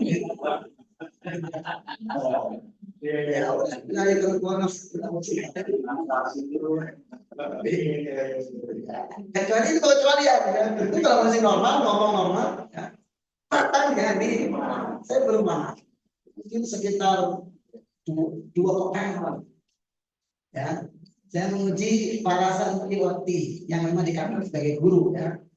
Sertifikasi guru, ya. Yang mereka santren yang memang sudah disiapkan menjadi guru. Ya. Lalu dikirimlah beberapa orang yang masih ujian pimpinannya, tapi saat itu pimpinannya mengirim WA ke saya. Ya. Kirim pesan menyampaikan ini ada salah satu santri kita yang mengalami disleksia. Ya, susah berbicara, terlambat berbicara. Gitu. Tapi anaknya semangat, pengen banget ikut ujian, dia terus. Intinya dia sampai dulu panjang apa disleksia dan sebagainya. Kemudian ya nanti mungkin dia semampunya dia, kalau tidak lulus juga tidak apa-apa. Karena standar lulusnya jelas kita tanpa kesalahan satu pun. Ya. Dikirim, kemudian Sudah 31 anaknya di mana? Jadi saya kalau ngomong susah. Tapi di permukaan pas ujian tanpa salah bisa teruskan. Masya Allah. Luar biasa. Gitu ya. Setelah sampaikan ke pimpinannya, ini bagus dan lulus mau pakai. Padahal si pimpinannya itu udah pesimis kalau nggak lulus nggak apa-apa. Tapi lulus gitu kan. Nah, jadinya ini fitrah, kalau jadi fitrah. Ya. Termasuk pengalaman saya katakan saya punya kesimpulan ini fitrah. Ya. Jadi di antaranya ketika mengajarkan hukuman mati, kan kalau di Sayyid Tilawan mulai jadi dua, mulai ikhfar dulu. Ikhfar itu nanti pokoknya semua sama, gak ditahan, ya. Itu insya Allah juga akan refleks. Sampai kemudian idhar itu paling belakang di jilid 3 akhir-akhir. Dan itu tanpa ada bapak-bapak yang mengarif saja itu selamanya ini. Sampai bahasan itu idhar. Tanpa saya menerangkan, otomatis kalau dia membacanya secara jelas. Saya ketemu Hamzah yang agak ditahan. Artinya itu fitrah sebetulnya. Kalau nanti ketemu idhar itu jauh menjauhkan. Fitrah mulutnya akan membacanya jelas. Itu contoh ya. Jadi ini sebenarnya fitrah tinggal tadi ya. Makanya kalau ada orang menulis alasan umur lah, alasan pokok lah itu gampang sekali dipandangkan. Asal mau belajar. Kemudian gurunya pun juga sama ya. Gurunya jangan sampai juga kayaknya memperhatikan. Nggak boleh begitu gurunya. Gurunya ya. Justru ketika saya dilaporin tadi, ketika ada salah satu nanti muncul di sedangnya, saya langsung kembali Bismillah, mendoakan bisa. Justru saya doakan secara khusus. Ya, saya yakin bisa, benar bisa. Saya ketika dilaporin pun nggak ada sinis. Ya. Ya. Jadi ini karakter bahasa Arab ya, karakter apalagi Quran. Itu bahkan adalah hal yang justru memang ya karakternya mudah kan tadi. Lafaznya sudah Allah jadikan sedemikian rupa yang kompatibel untuk semua lisan. Lalu sistematika sudah mencakup materi tajwid. Meskipun tidak sampai teorinya, materi tajwid sampai secara bertahap nanti mulai jadi 2 tentu ya. Terus sedikit yang langsung praktek aplikatif ya tanpa mengenalkan teorinya. Walaupun guru tetap harus memahami teorinya. Karena supaya dia ngerti dia menyampaikan apa. Walaupun ke murid, kalaupun dibutuhkan sedikit keterangan sedikit saja. Di antaranya memang di antara SOP-nya ini karena nama tagline ini mengajarkan sebagaimana mengajarkan berbicara, itu tidak perlu terlalu banyak berretorika. Kalaupun butuh keterangan dikit saja, ya dikit saja. Misalnya masuk huruf fa dan o misalnya. Ini fa, ingat ya, titik 1 fa, titik 2 o misalnya gitu. Itu saja seperti itu. Ya, ingat ya bedanya titik 2 ko ya, ingat itu ikuti saya o. Nah, kemudian ini bentuk sistematisnya ya, ini sistematisnya. Contoh-contoh bacaan yang dimunculkan hanya sudah diterangkan materinya dan tidak ada contoh bacaan yang muncul sedangkan materinya belum diterangkan sehingga memberikan pemahaman yang runut dan tidak mudah. Nah, sebaliknya setiap materi yang sudah diterangkan selalu dimunculkan secara merata dan terus-menerus pada halaman-halaman berikutnya sehingga artinya 2 poin ini yang pertama ya, jadi ini memudahkan si murid karena ya materi yang contoh yang muncul hanya sudah dibahas. Yang kedua, ini juga insya Allah memudahkan guru dan murid ya. Semua materi yang sudah dibahas itu pasti muncul di setiap halaman berikutnya. Jadi nggak khawatir sudah halaman sekian tapi lupa sekian halaman sebelumnya. Nah, karena ada juga misalnya ketika ada materi, contoh yang sebelumnya tadi munculkan. Itu berpotensi lupa. Misalnya sudah halaman 30 tapi halaman 10-nya lupa. Insya Allah enggak. Ya. Karena terakumulasi. Maka sudah halaman akhir, maka kalau di halaman pertama nggak bisa. Bisa pengalaman ngajar dulu Surabaya, ya di TPA dan metode ya. Dimana saya memang ngajar yang untuk yang level-level atas masuk yang Quran, tapi juga menguji yang mau naik jilid. Jadi 1, jilid 1, nanti jilid 1 yang mau naik. Itu mau naik kan harus ujian dulu ke saya. Anakku terakhir lancar sekali, ya, sangat lancar. Kata bahwa boroa, gitu. Tapi saya buka halaman sebelumnya nggak bisa. Saya buka lagi nggak bunyi. Bahkan halaman awal juga nggak bunyi. Akhirnya waktu itu karena waktu udah maghrib ya saya ingat udah saya teruskan, dan besok lagi ya. Baru saya menyadari ketika dia ujian itu bukunya dibawa diserahkan ke saya. Ya, bukunya belum saya buka dia sudah bunyi. Artinya apa? Dia sebenarnya belum bisa baca, cuma hafal halaman yang mau diujikan. Itu nanti ada misinya di gurunya. Nanti ini kita bahas apa misinya di situ. Kenapa terjadi begitu? Ya, ternyata terjadi itu di gurunya sebetulnya. Jadi anak ini yang kata Allah dia hafalannya kuat, tapi belum bisa membaca. Jadi kalau saya perhatikan di gurunya, anak ini belum bisa baca. Ulangi lagi di awal. Gitu. Jadi memang gurunya mungkin sudah yakin kalau seperti ya. Kalau terakhir lancar banget. Dia nanti yang pelajaran lagi nanti pola yang akan didapat itu pertama dijilid. Nanti akhirnya jadi 1, jadi 2. Agar contoh ini nggak bisa dihafal murid. Jadi nggak terpola. Tidak. Kalau polanya sama itu berpotensi dihafal. Dan tujuannya adalah untuk membaca, menghafal. Nanti menghafal Quran saja daripada menghafal bukunya ini.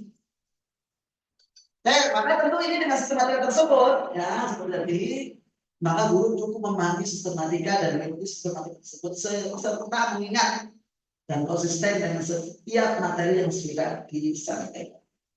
Jadi ini begini, kata konsisten dilakukan ini, kalimat konsisten ini nanti akan banyak berulang dalam setiap slide.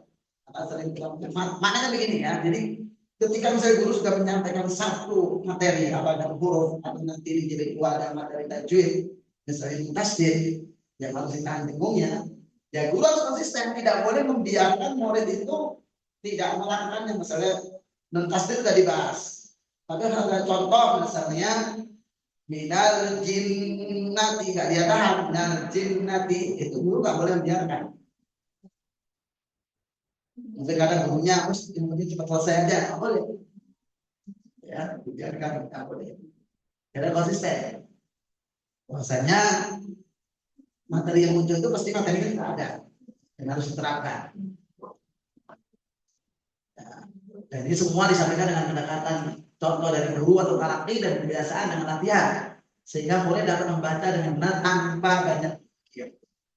Ya memang kalau ada termasuk yang ini saya yang ketemu saya dari Mesir itu saya dokter bakal ya dari Mesir metode itu memang ya, metodenya kan ada metode yang setiap huruf itu dirinci atau ya, atau itu disebut mungkin sebelum ngapalin ya kan apa definisinya sebagainya. Dan itu memang ya mungkin contoh untuk segmen tersebut khususnya anak yang cerdas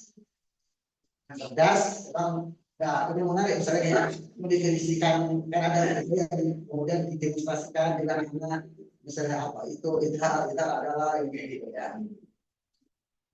Ya memang itu tetap ada segmentasinya. Hanya kita mengambil secara umum yang mudah-mudahan semua bisa tahu. Karena itu yang mungkin untuk anak-anak yang cerdas bisa. Ya. Tetapi tentu tidak semua mampu itu, tentu ada segmentasi. Nah, ini tidak seperti itu. Hanya latihan, nanti baca benar.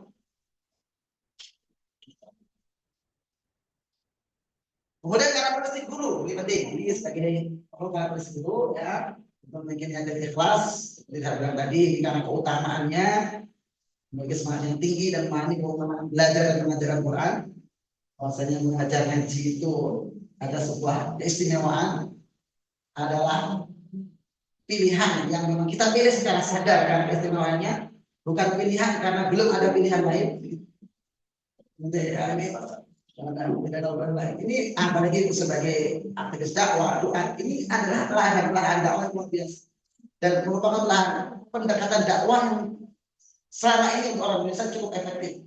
Artinya begini, kita ngajar ngaji alibata, orang alibata, sahabat asal, itu orang akan bertanya apa saja soal agama ya guru ngajinya.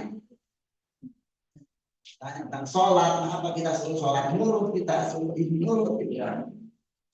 Yang perempuan suruh nurut, aurat nurut. Gitu.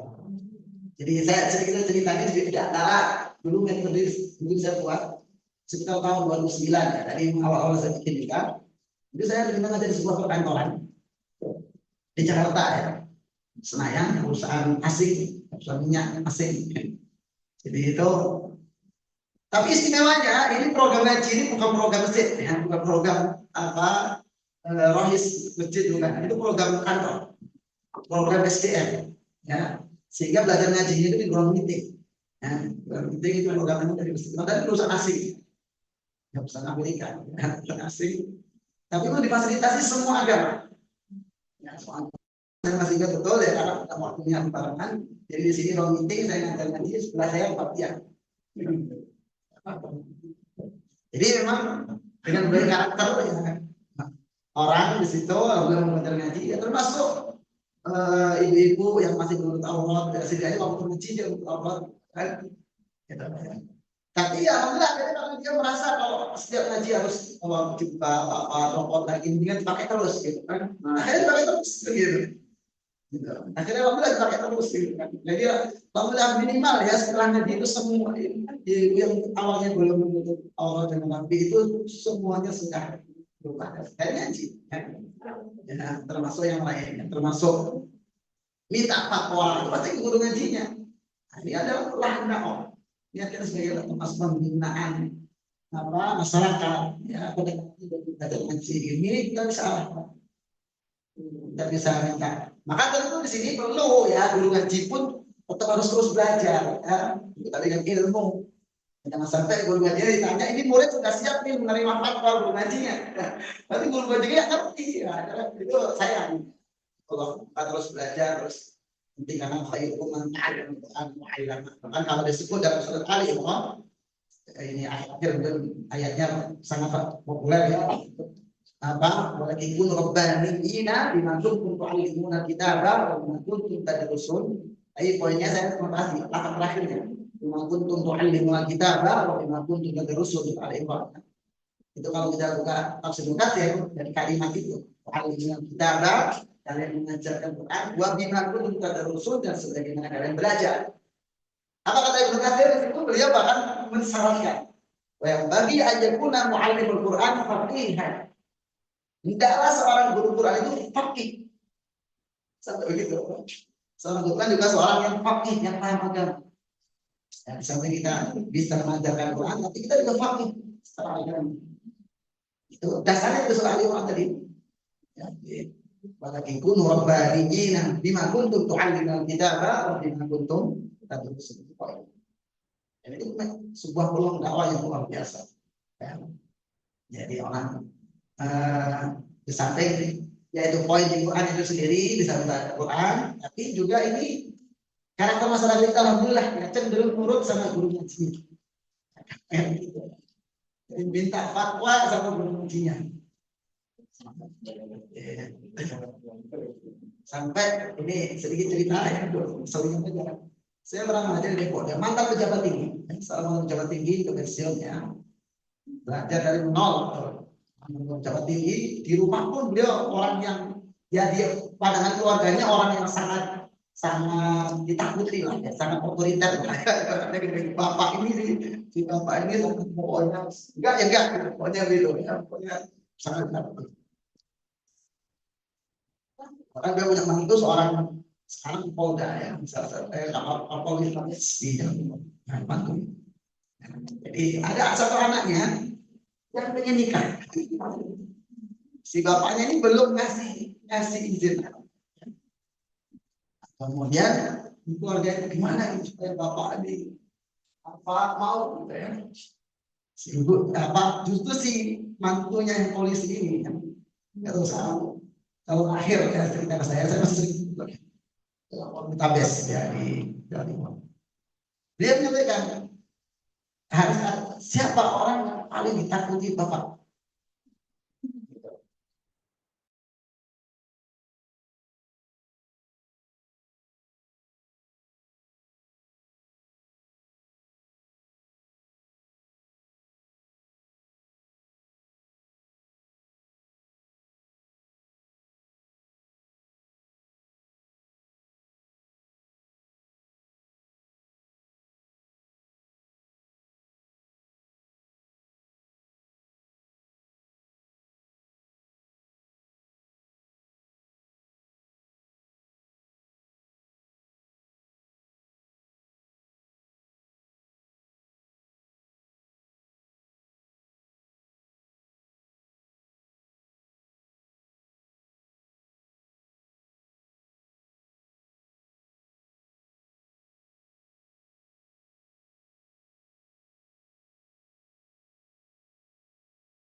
Ini saya diundang untuk ngasih tausiah acara lamaran.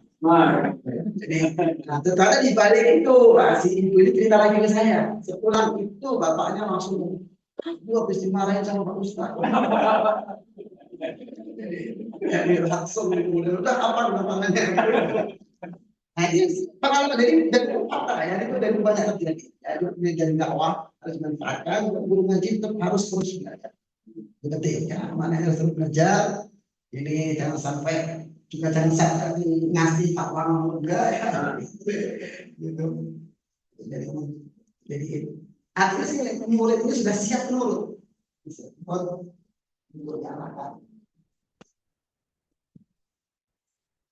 Baik, sebelum lanjut ini juga ada satu cerita lagi. Saya dulu ketika jadi marbot masjid di Surabaya, jadi ngadakan sebuah acara update kabar ya.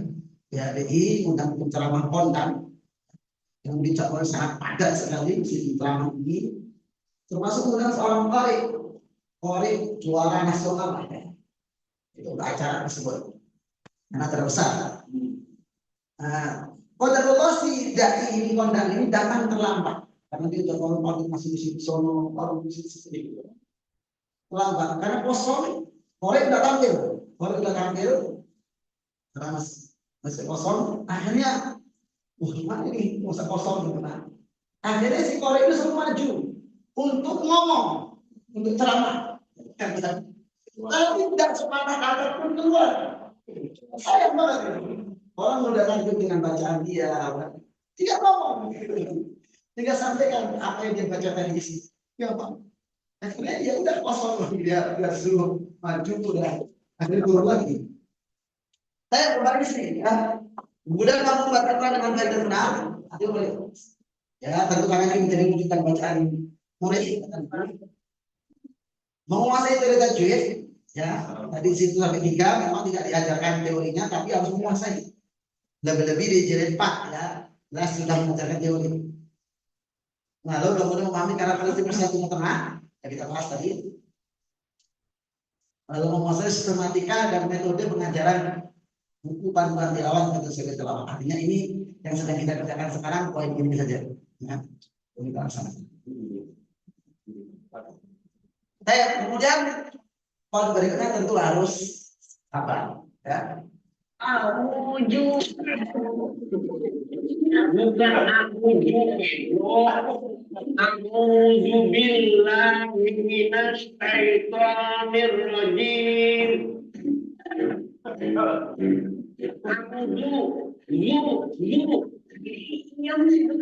Jangan dia ini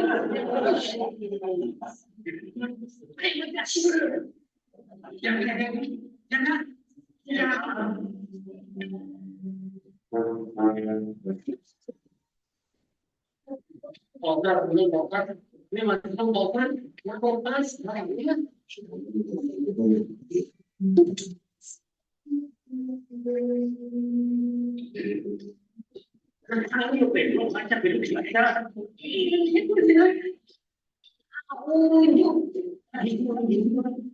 Ya, jadi ini tentu ini yang perlu dipahami setiap guru ya. Pasalnya ketika kita mengajar tidak selalu kondisi itu ideal.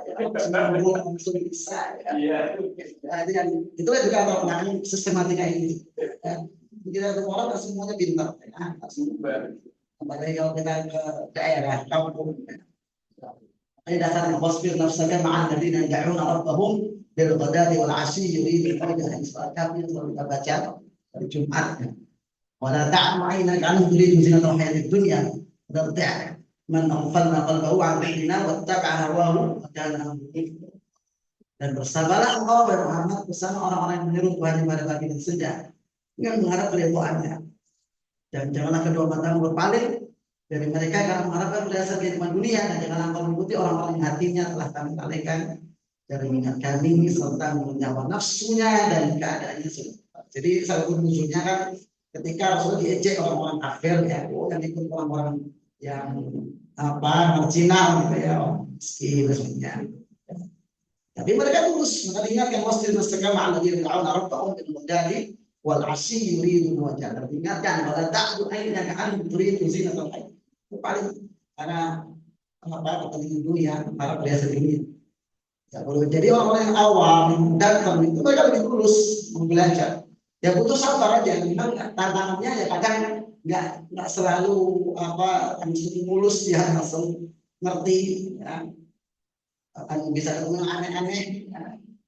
Tapi hikmahnya, jadi kalau Bapak Ibu ya kita semua pasti punya masalah ya kehidupan sehari-hari. Coba ajar ngaji. Nanti kita ketemu masalah di ngajar itu lupa masalah pribadi kita nanti. Ya, bener gitu soalnya. Jadi kita kalau kita bisa begitu, kita akan sejenak melupakan masalah pribadi kita. Ketemu orang susah amat. Bahkan saya sampai kalau nemu yang aneh-aneh itu ya pulang ke rumah itu langsung ke rumah ini di teras sambil merenung. Ya Allah terjadi. Tapi ya itu tantangannya, ya, itu faktanya. Jadi jangan berpikir ideal saja. Ini kita jangan bersabar. Nah, seperti tadi itu ya sebetulnya dia ada masalahnya di jilid 4 kita bahas ya. Ada faktor juga yang menjadikan kadang guru itu bawaannya marah-marah terus ya. Ketika diantaranya salah menempatkan murid. Ya, bukan salah muridnya, karena memang dia bukan kemampuannya di situ. Jadi bawahnya pasti akan greget terus. Baik, ya, jadi ini kemudian sarana ya, mulai dari panduan jadi dalam proses belajar ya itu saya katakan jilid ya dari jilid 1 itu jelas sebagai panduannya, lalu kemudian papan tulis ini dibutuhkan dalam program klasikal. Di situ untuk saya klasikal biasanya program klasikal itu program tahsin ya, itu klasikal yang bentuk halakoh itu. Dan kalau yang jilid 1 sampai 3 lebih banyak program privat ya, jadi satu-satu gitu ya, ya. Walaupun kondisi tertentu kalau punya sangat banyak gurunya cuma 1 itu bisa juga menggunakan metode klasikal jilid 1. Nanti kita akan bahas juga caranya. Ya, ada caranya. Jadi biasanya lebih banyak kalau TPA yang dari 0 ya. Ini programnya bentuk Fatihah atau lebih 2 ya. Privat di satu-satu sama guru ya, sesuai dengan capaiannya masing-masing. Hukum mutaba'ah ini memang kita serahkan ke guru atau lembaga masing-masing. Tapi kalau ada yang butuh formatnya bisa kita kasih fotokopi saja. Tapi tidak, karena ada lembaga lain ada yang buku mutaba'ahnya itu akan bagian dari paket buku itu. Itu tidak jadikan sebagai bagian itu. Tapi kalau ada yang butuh, kita kasih soft copy itu untuk diperbanyak sendiri atau dibuat sendiri juga boleh. Undang-undang tengah untuk ini nanti di program tahsin ya. Jadi kalau di jilid 4 ketika mengajar jilid 4 otomatis yang dibutuhkan juga membawa mushaf masalah tengah, karena nanti setiap bahasan, setiap materi pasti ada praktiknya sampai di mushaf langsung. Ini terkait profil, jadi pertama sebelum kita lanjut ke teknis satu mungkin ada pertanyaan terlebih dahulu, silakan.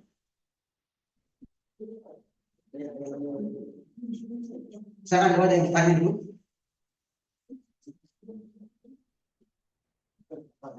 Tadi yang terakhir barusan disampaikan vaksin itu di program setelah ini.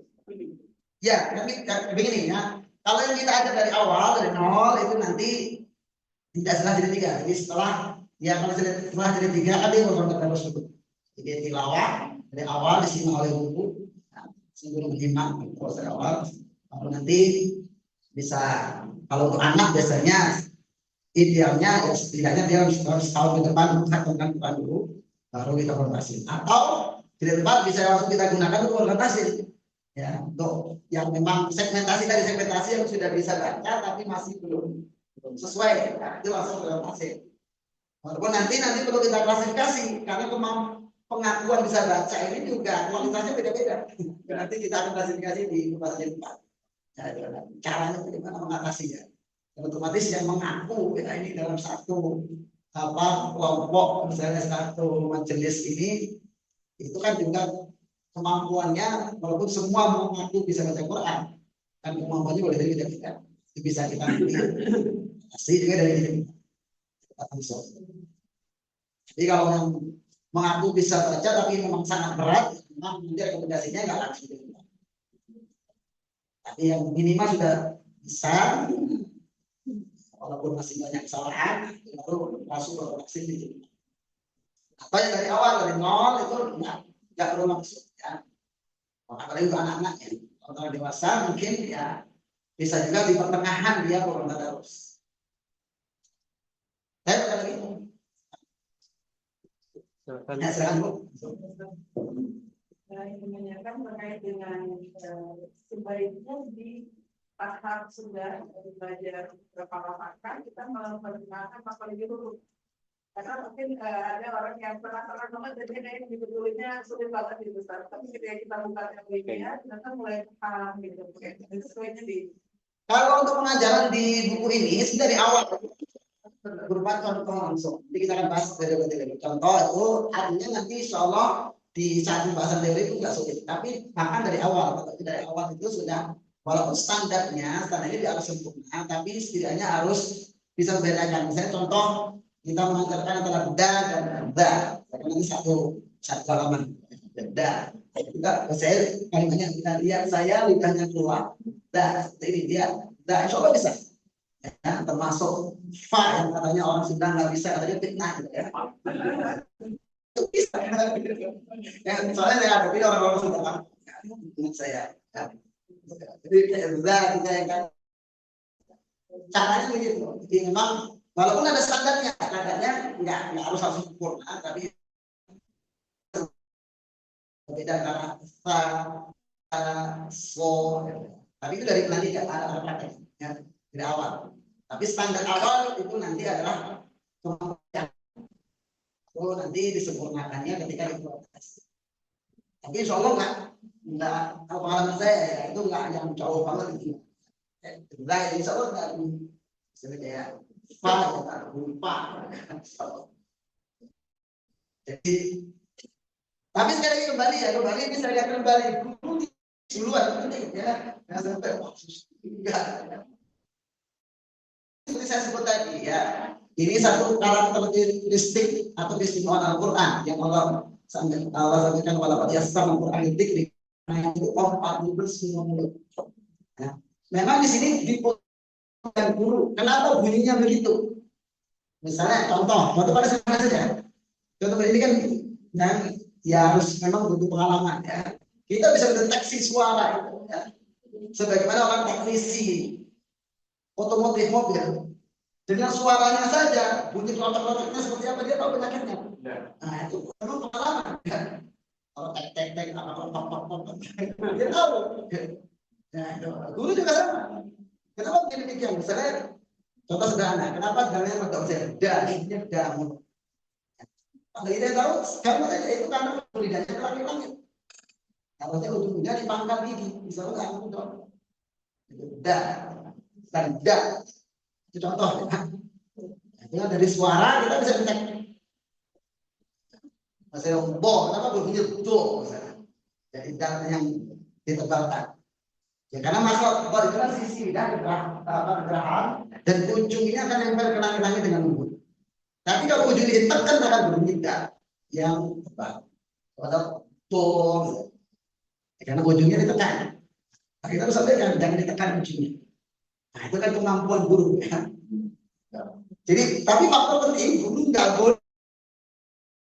Ini memang orang Sunda susah atau orang Jawa nggak ada hubungan lokasi bisa berbeda ya. Nggak ada hubungan jadi.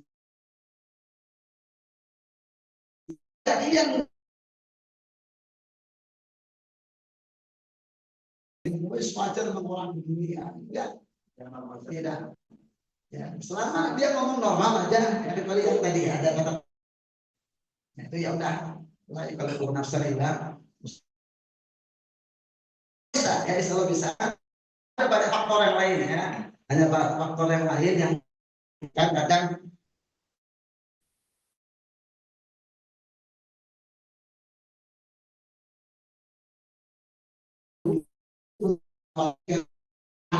anak-anak lebih banyak faktornya, ya. Kadang tidak ada kepedulian dari orang tua juga. Sebab kenapa anak ini kok susah fokus? Jadi lupa mulu misalnya. Faktor lain anak itu susah konsentrasi apa? Misalnya main game. Game itu bikin tidak konsen. Ya, misalnya contoh. Itu tetap ada komponen-komponen lain yang harus kita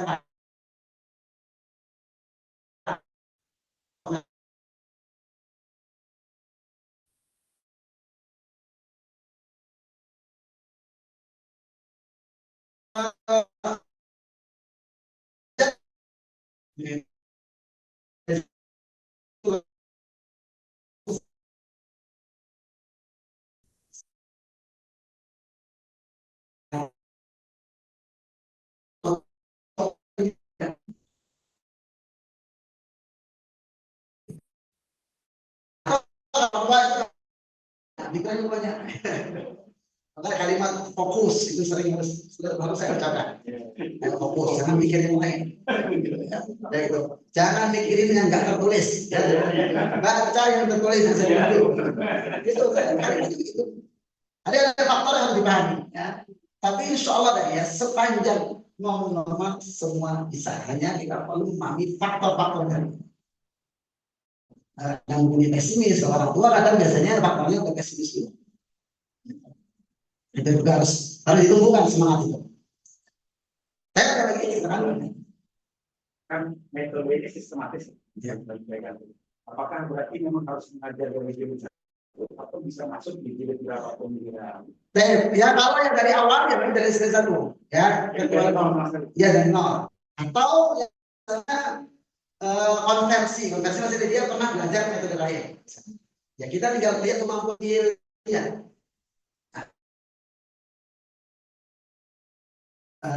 apa sudah jadi kalau dari awal atau sudah ini kalau putus ya udah langsung awal jadi 2 misalnya. Nah di situ perlu kemampuan guru mendeteksi tadi ya. Berarti paling gampang aja dari bisa itu. Ya kalau memang dibuatnya begini, tetap karena kalau faktor anak ada orang dia juga, saya udah belajar supaya tidak mengecilkan apa sudah dilakukan. Ya, walaupun dia mengaku sudah bisa belajar, tapi memang berat sekali. Ya kita sampaikan agar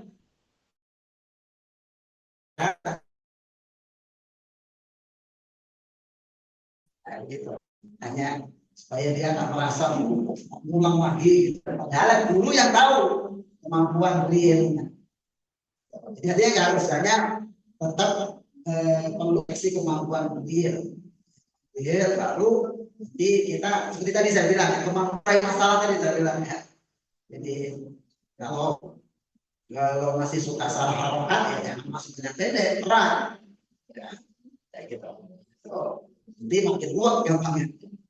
Ada lagi silakan.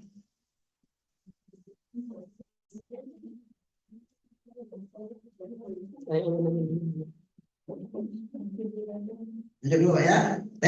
Ya. Kita langsung ke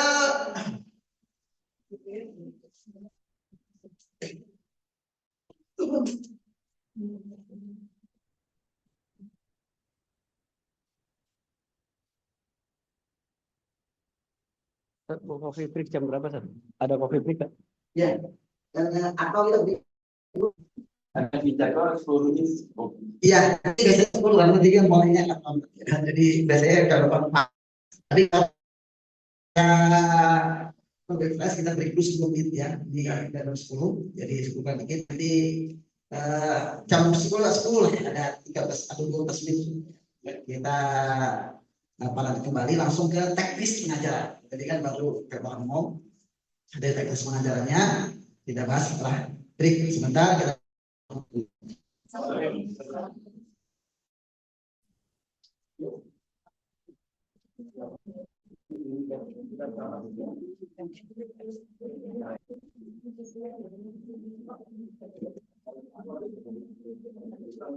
ke sana. Di mana?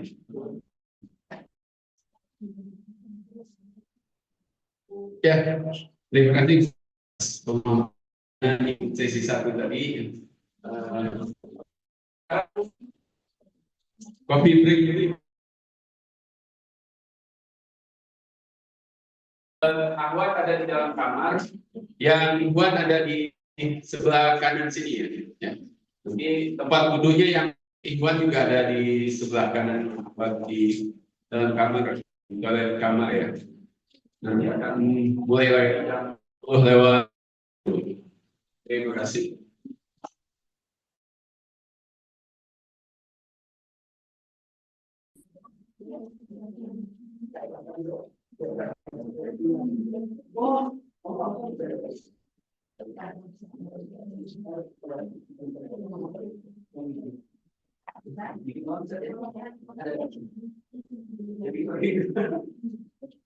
Siap, aman.